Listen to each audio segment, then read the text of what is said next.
আমি 100 বছর পূর্বে তাওরাতের কিতাবের দর্শের সামনে দিয়া হাইটা যাই, এমন সময় তাওরাতের আলেমকে বলতে শুনছি রাহমাতুল লিল আলামিন দুনিয়ার জমিনে আসবে, আর মাত্র কয়েকদিন বাকি। আমি তখন শুনলাম তাওরাতের সেই কিতাবের মুআল্লিম বলছে আপনি নাকি আইসা এই গর্তের ভিতরে বিশ্রাম করবেন। ওগো আল্লাহর নবী, একটা না দুইটা না, তাকায় দেখেন আমি কতগুলা দরজা বানাইছি। কারণ আমি চিন্তা করছি যেই দরজা দিয়া তাকাইলে আমার নবীকে সবচাইতে কাছ থেকে দেখা যাবে, এই জন্য আমি এতগুলা দরজা বানায় রাখছি। কিন্তু জালেম আবু বকর সবগুলা দরজা বন্ধ করে দিছে। যেই একটা দরজা খোলা ছিল, আমি আপনারে এই দরজাটা দিয়া দেখব, কিন্তু সরকার গো আবু বকর এটার ভিতরে উঙ্গুলি ঢুকায় দিছে। আমি আর সহ্য করতে পারি না। 100 বছর অপেক্ষা করলাম আপনারে একটা নজর দেখার লাইগা। এই যে মুহাব্বত, এই যে আশক আমার ভিতর থেকে প্রকাশ পাইছে গো সরকার, আমি আর নিজেরে ধইরা রাখতে পারি না। এই জন্য আবু বকরের পায়ের ভিতরে আমি কামড় লাগায়া দিছি। সুবহানাল্লাহ। রাসূলের জমানার একজন রাখাল সাহাবী রাসূলের কাছে দৌড়ে আসছে, আল্লাহর রাসূল, আমি যদি এখন কালেমা পড়ে মুসলমান হয়ে যাই তাহলে আমার জন্য কি পুরস্কার আছে? আল্লাহর নবী ঘোষণা দিলেন, তুমি যদি এখন কালেমা পড়ে মুসলমান হয়ে যাও তো তুমি জান্নাতি হয়ে যাইবা। সুবহানাল্লাহ। সাহাবী ডাক দিয়া বলে, পয়গম্বর আমাকে কালেমা পড়ে মুসলমান বানায়া দেন। কালেমা পড়ে মুসলমান হয়ে গেছে, এবার বলেন আমার কাজ কি? আল্লাহর নবী ডাক দিয়া কয়, এই যে তাকায়া দেখো সাহাবীরা যুদ্ধের জন্য কাতার বন্দী হয়ে গেছে, তুমিও তাদের সাথে যুদ্ধ করার জন্য কাতার বন্দী হয়ে যাও। রাখাল সাহাবীটা ডাক দেয়া বলে, সরকার গো, আমি আরেকজনের বকরি পালন করি, আমাকে একটু সময় দেন, আমি তার বকরিগুলা বুঝাইয়া দিয়া আমিও যুদ্ধের ময়দানে হাজির হয়ে যাব। রাখাল সাহাবীটা এই কথা বইলা যখন চলে গেছে, যুদ্ধের ময়দানে যুদ্ধ শুরু হয়ে গেছে। সাহাবী দৌড়ে আইসা দেখে যুদ্ধ চলতেছে। সাহাবীও হাতের মধ্যে একটা তরবারি নিয়া যুদ্ধের ময়দানে ঢুইকা যুদ্ধ শুরু করে দিছে। যুদ্ধ যখন শেষ হয়ে গেছে, আল্লাহর নবী ডাক দেয়া কয়, কে রে শহীদ হয়ে গেল? আমার শহীদ সাহাবীদের সবগুলা লাশ একত্রিত করে নাও। সবগুলা সাহাবীর লাশ একত্রিত করলে আল্লাহর নবী তাকায় দেখে ওই রাখাল সাহাবীটাও শহীদ হয়ে গেছে। আল্লাহর নবী তার দিকে তাকায় মুস্কি মুস্কি হাসে। সাহাবীরা ডাক দিয়া বলে, সরকার গো,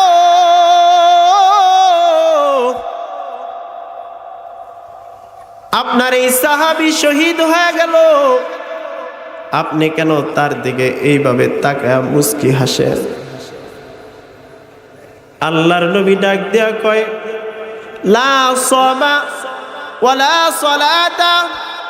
এ সাহাবী, আমার এই সাহাবীটা এক ওয়াক্ত নামাজও পড়ে না, একটা রোজাও রাখে নাই, তারপরেও আমি তার দিকে তাকায় কেন হাসি জানো?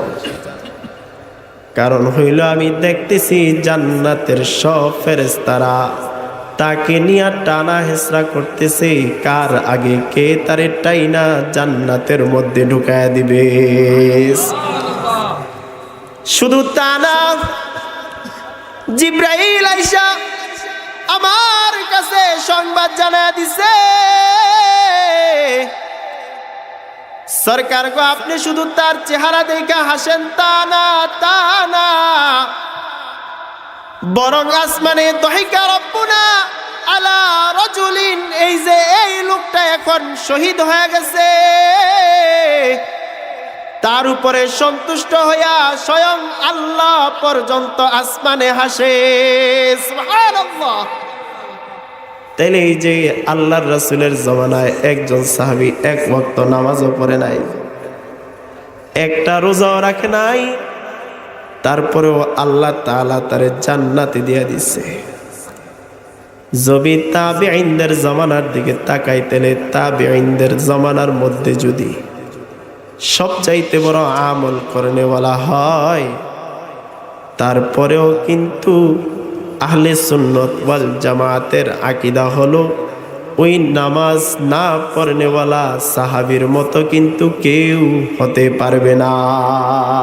ঠিক কি না জোরে কোন? যেমন আব্দুল্লাহ নামে একজন তাবেঈ, আল্লাহ এবং রাসূলের এমন প্রেম, ওই আল্লাহর বান্দা যদি এশারের নামাজ আদায় করে, এশারের নামাজ আদায় করার পরে যখন নাকি ওই বান্দা তাহাজ্জুদের নামাজে দাঁড়াইতেন, তাহাজ্জুদের নামাজে দাঁড়াইলে সারা রাত্র অতিবাহিত হয়ে যাইত, ফজরের আজান হয়ে যাইত, বলতেও পারত না। এত লম্বা কেরাত নিয়া ফজর পর্যন্ত তাহাজ্জুদের নামাজ আদায় করত। কিতাবের মধ্যে লেখা হয় ওই বান্দা যখন নামাজের মধ্যে দাঁড়াইতো সকালবেলা এশরাকে, বাড়ির ছাদে দাঁড়াইলে পাখিরা এসে তার ঘাড়ের উপরে বৈশা থাকতো, বুঝতেও পারতো না এটা মানুষ নাকি গাছ। সুবহানাল্লাহ। জমানার সব আলেমরা একত্র হইছে, একত্র হয়ে এবার আলোচনা করে জমানার সব নবীরা, তাদের কোনো গুনাহ নাই, রাসূলদের কোনো গুনাহ নাই, কিন্তু তাবেঈনদের জামানা এমন কে আছে যার জীবনের মধ্যে গুনাহ নাই? কাকে নিয়ে তোমরা চিন্তা করো? সব আলেমরা একত্র হয়ে জব দিতে শুরু করলো, আব্দুল্লাহর চাইতে গুনাহ মুক্ত ওয়ালা জিন্দেগি আর কারো হইতে পারে না। সুবহানাল্লাহ। এই আব্দুল্লাহর মতো যদি একজন না, দুইজন না, হাজারটা তাবেঈ যদি একত্র করা হয়, তাহলে খায়রুল কুরুন একজন সাহাবী ওয়ালা জিন্দেগি কখনো হবে না।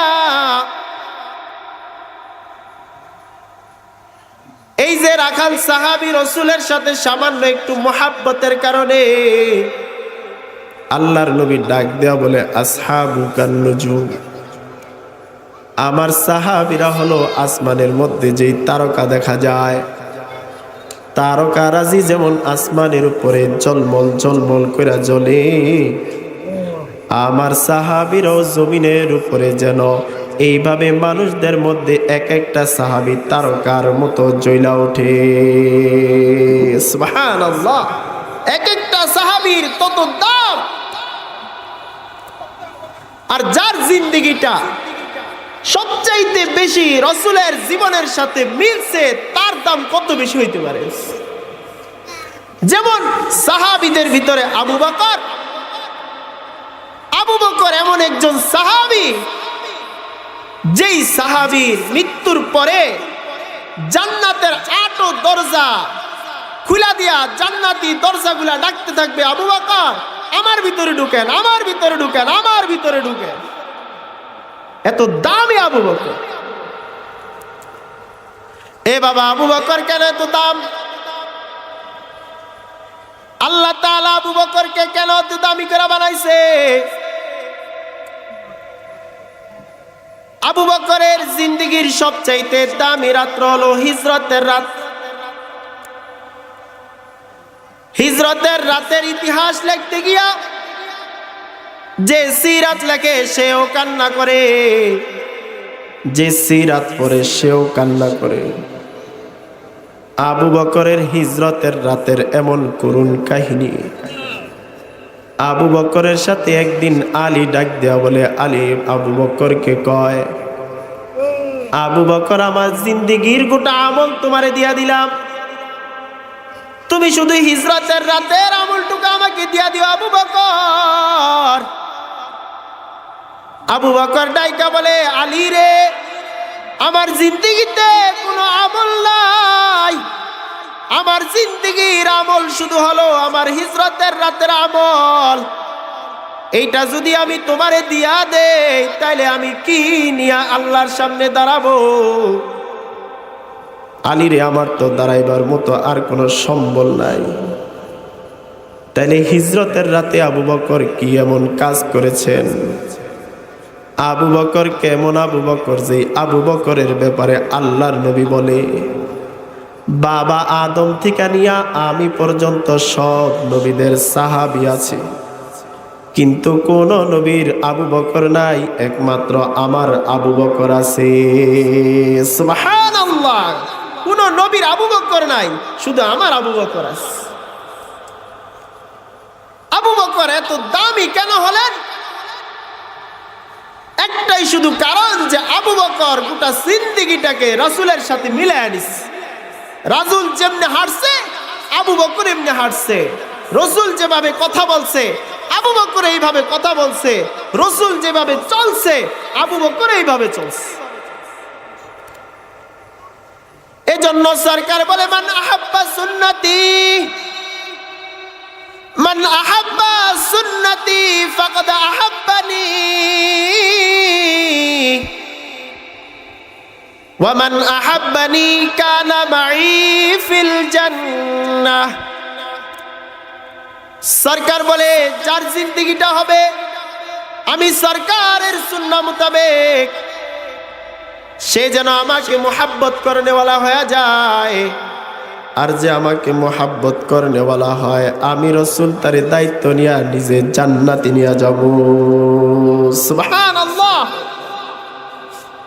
আবু বকরের এক রাতের হিজরতের ঘটনা। আবু বকরকে সরকার ইঙ্গিতে জানায় দিছে, আবু বকর,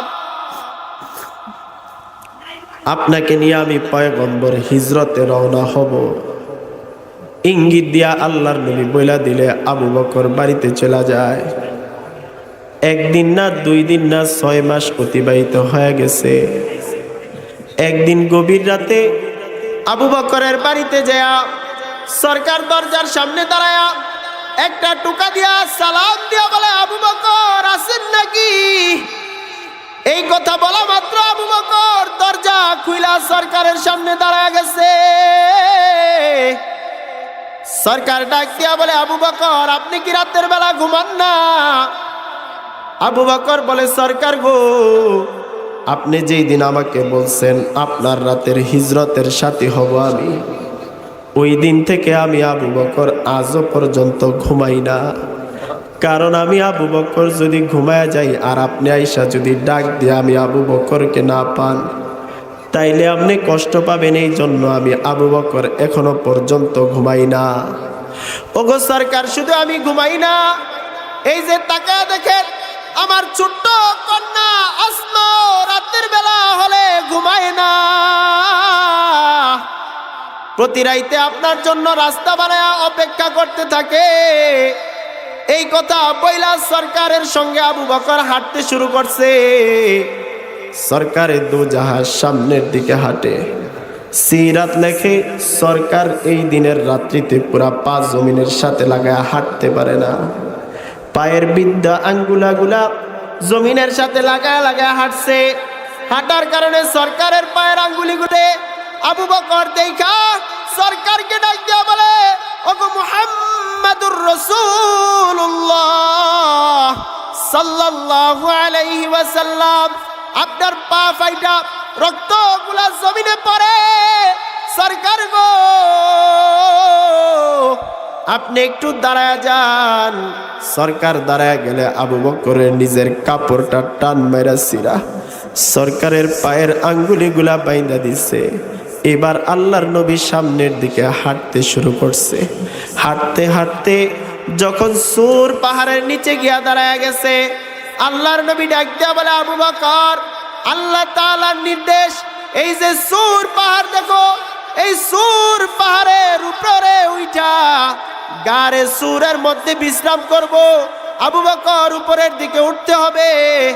আবু বকরকে এই কথা বললে আবু বকর তখন নিজে জমিনের মধ্যে বৈশা যায়। বৈশা গিয়া সরকারকে ডাক দেওয়া বলে, সরকার গো, আমি জমিনে বৈশা গেলাম, আমি সোয়ারি হয়ে গেলাম, আপনি আমার কাঁধের উপরে উঠা বসেন, আপনি পালকি হয়ে যান, আমি সোয়ারি হয়ে গেলাম। এই পাহাড়ের উপরে আপনি উঠতে পারবেন না, আপনার পায়ে বড় ব্যথা গো সরকার। এই কথা বইলা আবু বকর সরকারকে কাঁধে উঠাইয়া পাহাড়ের উপরে উঠে গেছে। পাহাড়ের উপরে উঠা গুহার সামনে দাঁড়ায়া আবু বকর নবীকে ডাক দেওয়া বলে, সরকার গো, আপনি এই জায়গায় বৈশা যান। আমি আবু বকর গর্তে নামলাম। আবু বকর গর্তের ভিতরে লাফ দেয়া নাই মা, সমস্ত গর্ত পরিষ্কার কইরা, গাথাটাকে পরিষ্কার কইরা, গুহাটাকে পরিষ্কার কইরা আবু বকর নিজের পাগড়িটাকে খুইলা, নিজের পাগড়িটাকে টুকরা টুকরা বানায়া গর্তের ভিতরে যেই ছোট ছোট টুকরা, ছোট ছোট গর্তগুলা ছিল, টুকরা দিয়া সবগুলা গর্ত বন্ধ করে দিছে। একটা গর্ত বন্ধ করতে পারে নাই। আবু বকরের নিজের আঙ্গুলিটা গর্তের ভিতরে ঢুকায়া নিজের রানটাকে বালিশ বানায়া দিয়া নিজে বসে গেছে। সরকারকে ডাক দেওয়া বলে, সরকার এবার আপনি নাইমা আসেন। আল্লাহর নবী নামলে আবু বকর বলে, সরকার আপনার জন্য আরামদায়ক বিছানা বানায় দিলাম, নিজের পাটাকে রান বানায় দিলাম, সরকার গো আপনি এখানে শুয়ে যান। আল্লাহর নবী শোয়া মাত্র সঙ্গে সঙ্গে ক্লান্ত শরীরে ঘুম চলে আসছে। এবার আবু বকর আল্লাহর নবীর চেহারার দিকে তাকায়া তাকায়া, আল্লাহর নবীর রুহানি চেহারা থেকে তাকায়া তাকায়া রুহানি ফয়জ দেয়। আল্লাহর নবীর দিকে যখন তাকায়া রয়েছে, আবু বকরের গর্তের ভিতরে অঙ্গুলি থাকা, ওই অঙ্গুলির ভিতরে সাপ একের পর এক আঘাত করতেছে, এমনভাবে আঘাত করতেছে আবু বকরের পুরা শরীরটা বিষাক্ত হয়ে গেছে। আবু বকর চিল্লায়া কাঁদে না, আবু বকর নিজে নিজে কান্নাটারে চাপ দিয়ে ধরে রাখছে। কিন্তু চোখের পানিগুলা হঠাৎ করে এক ফোঁটা চোখের পানি সরকারের মুখের উপরে পড়লে আল্লাহর নবী জাগ্রত হয়ে ডাক দেয়া বলে, কি আবু বকর আপনি কেন কান্না করেন? আবু বকর ডাক দেওয়া বলে, সরকার গো, যেই অঙ্গুলিটা গর্তের ভিতরে ঢুকায়া দিলাম, মনে হয় যেন অঙ্গুলির ভিতরে সাপ আমারে কামড় মারছে। আল্লাহর নবী বলে, আবু বকর গর্ত থেকে অঙ্গুলিটা বাইর করেন। অঙ্গুলিটা বাইর করলে যেই জায়গায় সাপে কামড় দিছে, আল্লাহর নবী একটু লালা নিয়া ওই গর্তের ভিতরে যেখানে আবু বকরকে কামড় দিছে, আবু বকরের পায়ের সেই কামড়ের জায়গায় একটু লালা লাগায় দিলে আবু বকরের সব বিষগুলো পানি হয়ে যায়। আবু বকরের শরীর থেকে বিষ দূর হয়ে গেছে। এমন সময় তাকায় দেখি বিশাল বড় এক সাপ গর্ত থেকে বের হয়ে আসছে।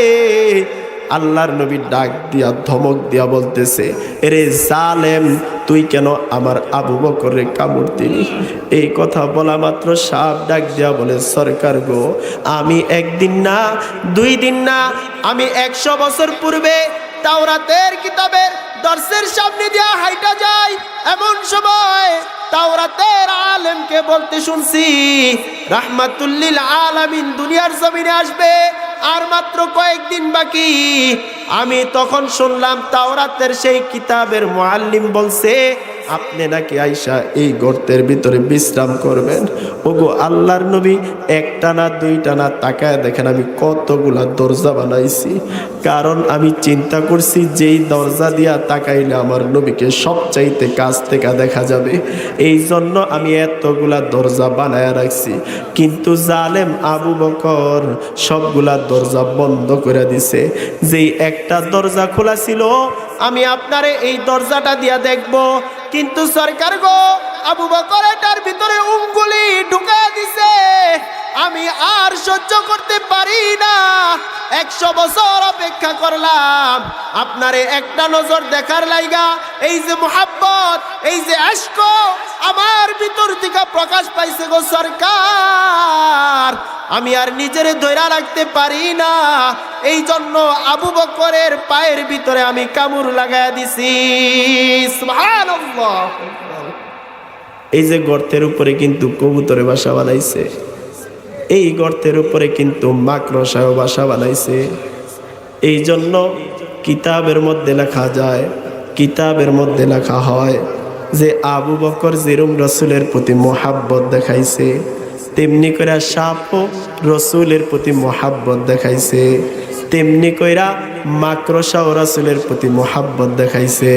কবুতর কিন্তু কাফেরের হাত থেকে রাসূলকে বাঁচানোর লাইগা রাসূলের প্রতি মোহাব্বত দেখাইছে। এই যে রাসূলের প্রতি মোহাব্বত দুনিয়ার জমিনের মধ্যে যত মাখলুকাত আছে সব মাখলুকাতরা দেখাইছে। আল্লাহু আকবার, আর জোরে চিল্লায়া বলেন আল্লাহু আকবার। এই যে সব মাখলুকাতরা রাসূলের প্রতি মোহাব্বত দেখায়, আমার আপনারও কিন্তু রাসূলের মোহাব্বত দরকার। আমাদের ভিতরে যদি রাসূলের মোহাব্বত না থাকে তাইলে কিন্তু আমরা আল্লাহর কাছে গিয়া ধরা খায়া যাব। কারণ আল্লাহর নবী বলে লা ইউমিনু আহাদুকুম, লা ইউমিনু আহাদুকুম, লা ইউমিনু আহাদুকুম হাত্তা আকুনা আহাব্বা ইলাইহি মিন ওয়ালিদিহি ওয়া ওয়ালাদিহি ওয়ান নাসি আজমাইন।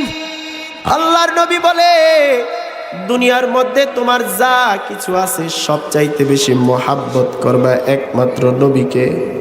সন্তান আছে সন্তানের চাইতে বেশি মোহাব্বত হবে রাসূলের, বিবি আছে বিবির চাইতে বেশি মোহাব্বত হবে রাসূলের, ব্যবসা বাণিজ্য আছে ব্যবসা বাণিজ্য থেকে বেশি মোহাব্বত হবে রাসূলের। যদি এমন না হয় তাইলে কিন্তু আল্লাহর কাছে ধরা খায়া যাবেন। আর আল্লাহর কাছে যদি রাসূলের মোহাব্বতের জন্য একবার ধরা খায়া যান, সরকার যদি আপনার কাছ থেকে চেহারা সরায় নেয় তাইলে কিন্তু কাল হাসরের ময়দানে বাঁচবার মতো আর কোনো উপায় থাকবে না। ঠিক কিনা জোরে কর, আর জোরে কর না ঠিক নি। একবার যদি রাসূল মুখ ফিরায় বলে তুই আমার উম্মত না, তাইলে কিন্তু রাসূলের কাছে যেভাবে রাসূল যদি মুখ ফেরায়, আপনি যেমন কইরা আল্লাহর রাসূলের কাছে পাত্তা না পাইলে আল্লাহ তাআলার কাছেও কিন্তু সেই সুযোগটুকু আপনি পাবেন না। ইমাম মালিক রাহিমাহুল্লাহু তাআলা মদিনার মধ্যে থাকতো রাসূলের মোহাব্বত। মদিনায় তাইকা শুধু আল্লাহর কাছে দোয়া করতো, আল্লাহুম্মা জাআল মাউতি ফি বালাদি রাসূলিক, আল্লাহুম্মা জাআল মাউতি ফি বালাদি রাসূলিক। আল্লাহর কাছে দোয়া করে ইমাম মালিক বলে, আয় আল্লাহ আমাকে মৃত্যু দিবেন তো নবীর দেশের মধ্যে মৃত্যু দিয়েন। কারণ যদি আমার মৃত্যু যদি রাসূলের জমিনের মধ্যে হয়, যেই জমিনের মধ্যে সরকার ঘুমায়, এই জমিনের মধ্যে জাহান্নামের আগুন আসতে পারে না। যেই জমিনের মধ্যে আল্লাহর নবী ঘুমায়, আল্লাহ গো আমার যদি এই জমিনের মধ্যে মৃত্যু হয় তাইলে কিন্তু জাহান্নামের আগুন আমাকে পাকড়াও করতে পারবে না। এই কথা বইলা ইমাম মালিক কান্নাকাটি করে, একবারও মক্কার ভিতরে যাইতে চায় না, সব সময় নবীর দেশের মধ্যে পড়া থাকে। ঠিক তেমনি কইরা নবীর মোহাব্বতে যারা পাগল হয়ে নবীর কাছে দৌড়ায়, তো আল্লাহ তাআলাও তাদেরকে বড় সম্মানী বানায়া দেয়।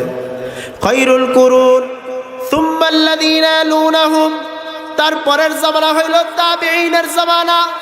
তাবিঈন যারা ছিল তারা কিন্তু সাহাবায়ে কেরামদের পরের তবকার জামানা। এই তাবিঈনরাও রাসূলের প্রতি মোহাব্বত প্রকাশ করছে। কেমন মোহাব্বত প্রকাশ করছে? আবু আব্দুল্লাহ নামে একজন সাহাবী না তাবিঈ, সাহাবীদের জামানার মধ্যে মদিনা থেকে সুদূরে একজন লোক কালেমা পড়া মুসলমান হয়ে গেছে। সাহাবীরা ডাক দেয়া বলে, আবু আব্দুল্লাহ রে, যা একটু মদিনায় যা, যা রাসূলের সাথে একটু দেখা কইরা। কারণ তুই যদি রাসূলের সাথে একবার দেখা করিস তাহলে তোর নাম হয়ে যাব সাহাবী। আর সাহাবীদের ব্যাপারে সরকার বলছে, আসহাবু কান নুজুম রাদিয়াল্লাহু আনহুম ওয়ারাদুআন, যারা সাহাবী তাদের উপরে আল্লাহ তাআলা নিজে সন্তুষ্ট হয়ে গেছে। সাহাবীরা আর কখনো পর্যন্ত জাহান্নামের মধ্যে প্রবেশ করবে না। এই কথা বললে আবু আব্দুল্লাহ একদিন যায় না, 2 দিন যায় না, কিছুদিন অতিবাহিত হয়ে গেছে। আবার সাহাবীরা ডাক দিয়া বলে, আবু আব্দুল্লাহ রে, মদিনায় গেলি না? রাসূলের সাথে তোর দেখা হয় নাই। যা যা একটু মদিনায় যা, নবীর একটু সোহবত নিয়ে আয়, নবীর চেহারাটা একটু দেখায়। আবু আব্দুল্লাহ রে বুঝায় বলার পর আবু আব্দুল্লাহ তখন মদিনার দিকে রওনা হয়ে গেছে। 1 দিন না, 2 দিন না, 3 দিন না, 4 দিন পর্যন্ত হাইটা হাইটা মদিনায় যাওয়ার পর জুলহুলাইফা, জুলকরনাইন, এইভাবে হাঁটতে হাঁটতে মদিনায় যাওয়ার পরে যেইখান থেকে মদিনার মানুষগুলা আল্লাহ তাআলার কাবা ঘরকে জিয়ারত করার জন্য, হজের জন্য তারা তৈয়ার হয়, ইহরাম বাইদানে, এমন জায়গায় পৌঁছার পর আবু আব্দুল্লাহ সেখানে বৈশা বৈশা অপেক্ষা করে। এখনো পর্যন্ত যারা মদিনায় যায়, পুরান হাজিগুলা ওইখানে যাওয়ার পরে ওইখান থেকে রসুলের মিনার, রওজার মিনারা দেখা যায়। নতুন হাজিদেরকে ডাক দিয়া বলে, হাজিরে তাকায় দেখ, ওই যে আমার নবীর রওজার সবুজ গম্বুজ দেখা যায়। এই কথা বললে নতুন হাজিগুলা হাউমাউ করে চিল্লা কান্দে। এইখানে বৈশা বৈশা আবু আব্দুল্লাহ অপেক্ষা করে। 3-4 জন মুসলমান হাইটা যায়, তাদের চেহারাগুলা মলিন হয়ে গেছে। আবু আব্দুল্লাহ ডাক দিয়া বলে, কি ভাই তোমরা কোত্থেকে আসলা? বলে, আমরা গিয়েছিলাম রসুলের দরবারে, আমার রসুল কেমন আছে? ডাক দিয়া কয়, আবু আব্দুল্লাহ কেন আসছো? তারপরে এই কথা বললে আবু আব্দুল্লাহ ডাক দিয়া বলে, সরকারের সাথে দেখা করবার লাগে আসছি। সরকারকে দেখলে নাকি সাহাবী হয়ে যায়, জাহান্নামের আগুনের তারে ধরতে পারে না। মুসলমান গুলা ডাক দিয়া কয়, সাহাবীরা ডাক দিয়া কয়, আবু আব্দুল্লাহ রে, দেরি করে ফেললি, আল্লাহর নবী আর দুনিয়ায় নাই। আরো যদি কিছুদিন আগে আসতি তাইলে আল্লাহর নবীরে দেখতে পারতি। আল্লাহর নবীরে দেখতে পারলে তখন তুই সাহাবী হয়ে যাইতি। আল্লাহর নবী দুনিয়ায় নাই, দুনিয়া থেকে বিদায় নিয়ে গেছে। আবু আব্দুল্লাহ নিজের চেহারার মধ্যে এবার নিজের থাবড়ায় আর বলে, আবু আব্দুল্লাহ রে, তোর মতো কপাল পোড়া দুনিয়ার জমিনের মধ্যে আর কেউ নাই। এই যে আজকে মাহফিল চলতেছে, এখন কি আর রসুলরে চাইলেও দেখা যাবে? আর জোরে কন্যা দেখা যাবে নাকি? আবু বকর, উমর, উসমান, আলীর চেহারা এখন আর দেখা যাবে না? এখন আর দেখা যাবে না। আজকে যে মাহফিল চলতেছে, ওলামায়ে কেরামরা যারা আসতেছেন একের পর এক তারা দাওয়াত দিবে। যারা আসতেছে মাহফিলের মধ্যে বসতেছে, কথা শুনতেছে, তাদের কপাল বড় ভালো। তারা ওলামায়ে কেরামদেরকে দেখে না, যেন নায়েবে রাসূলকে দেখে। আর যারা আজকের মাহফিলে আসতে পারে না, তারা হলো কপাল পোড়া। নিজেরা মৃত্যুর পরে কুনতু তুরাবা বইলা বইলা নিজের কপালের মধ্যে নিজেই থাবড়াবে। ঠিক কিনা জোরে কর?